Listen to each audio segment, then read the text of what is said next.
Thank you, Mr. Speaker, sir, and I wish to thank the honourable member for this question. This question follows on from the statement that I delivered yesterday, Honourable Speaker, sir, on government's overall response to TC Herald. Honourable Speaker, sir, this is one of the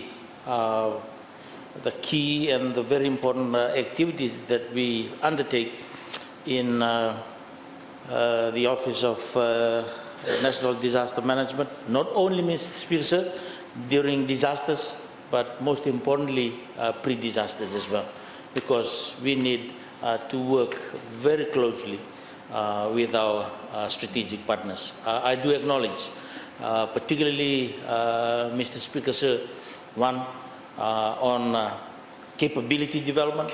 Most of what we have now in the Ministry of Disaster Management were given through the kind assistance of our partners in terms of vehicles, in terms of water tanks, in terms of electronic equipments, and the list goes on.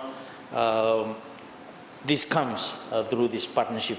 And of course, Mr. Speaker, sir, in terms of capacity development as well, our officers, I would say confidently, Mr. Speaker, sir, previously most of the people from the admin cadre joined or fill up the posts in the ministry, but there is a requirement for scientific and technical, even those with backgrounds in economics, and we are thankful.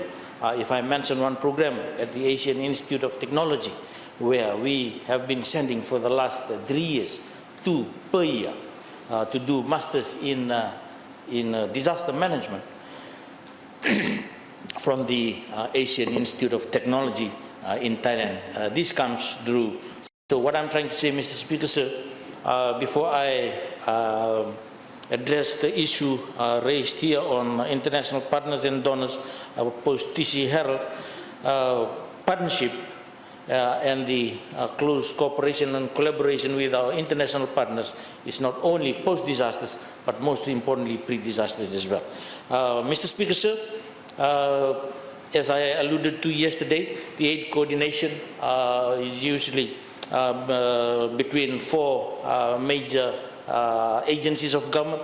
One is the Office of the Prime Minister, the Ministry of Foreign Affairs, the Ministry of Economy, and of course the ministry responsible for disaster management.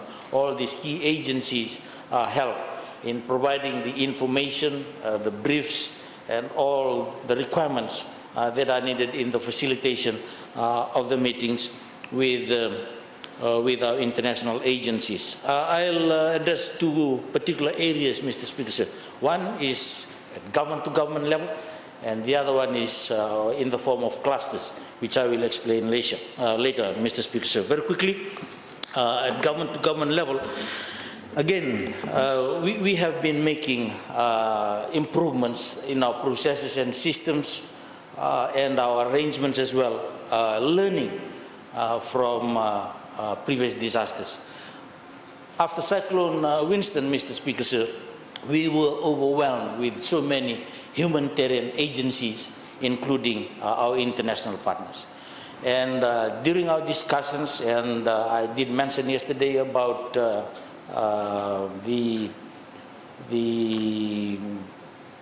performance reviews that we conduct afterwards, one of the key issues that was raised consistently was the need for Fiji to have its own humanitarian policy. And of course, again, with our partners, we have developed Fiji's humanitarian policy. And Mr. Speaker, sir, that humanitarian policy institutionalizes the humanitarian practices so that humanitarian actors go through government mechanisms dictated by its priorities and directions. What's important in this, Mr. Speaker, sir, is we are a sovereign country. And when our partners come in, they work according to the plan and the systems and the processes that we have. And of course, it makes things easier for us, particularly in terms of our priorities and the direction that we are also undertaking. This national policy ensures that any assistance that goes directly to communities must be registered, cleared, and coordinated by the national divisional or district EOCs. Most importantly, it ensures that the right assistance is provided to the right people at the right time. That basically, Mr. Speaker, sir, is what guides the coordination of assistance by our international partners when it comes to disaster management, particularly at government-to-government level. The other key component of assistance, Mr. Speaker, sir, is what we call the cluster systems. The cluster system, Mr. Speaker, again, sir, lessons learned from 2014 after Cyclone Evans, which hit Fiji, if I remember correctly, in December 2012, we developed the cluster system. The cluster system, basically, Mr. Speaker, sir, we have 6 clusters. And I think this is perhaps a template in all countries. We have the food security and livelihood cluster. We have the health cluster. We have the WASH, which is the water, sanitation, and hygiene. And we have the shelter cluster. We have the communications cluster and the safety and protection cluster. The beauty about the cluster, Mr. Speaker, sir, is I've talked about them coming in, identifying our priorities and direction, and of course areas where they need to help. It's always shared in most instances, unless we give it to another organization, but usually this is shared by our own local agencies. And of course, mostly at permanent secretary or at the deputy secretary or the senior management level. In these clusters, for example, Mr. Speaker, sir, in the food and security and livelihood cluster, we also have agencies that are involved in these clusters. FAO, for example, is a key player in the food and food security and livelihood cluster. That is the Food and Agriculture Organization. And we have the World Food Program. We have UNDP. These are all the agencies that come into the cluster. I will not go into the list. In the health cluster, of course, WHO and a lot of the other agencies in the communications cluster, ITO, the International Telecommunication Organization.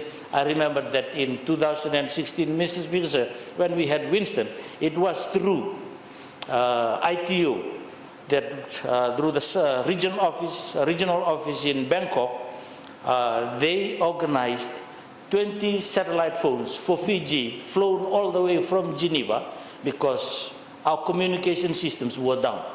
That is through the cluster system. And that again is one other avenue in which we deal with our international partners. So it's not only at government-to-government level, but also through the cluster systems. May I also mention here, Mr. Speaker, sir, because I've talked about the contribution from our partners in cash and in kind yesterday. Not everything comes directly to government. Most of the agencies are also assisted. Fiji Red Cross, Live and Learn, and all the other agencies. Some of them, for example, if Australia pledges 7 million, not all the 7 million comes directly to the Fiji government. Part of that 7 million, they probably will allocate 1 million to Live and Learn, and maybe another 2 million to Fiji Red Cross. This is how the system works, Mr. Speaker, sir. Again, I take the opportunity to acknowledge all the UN agencies, ADB, JICA, Red Cross, USAID, FCOS, the Fiji Council of Services, Mr. Speaker, sir, the European Union, and of course Australia, New Zealand, US, France, China, Japan, Indonesia, and many other partners that did assist during TC Herald. Thank you, Mr. Speaker, sir.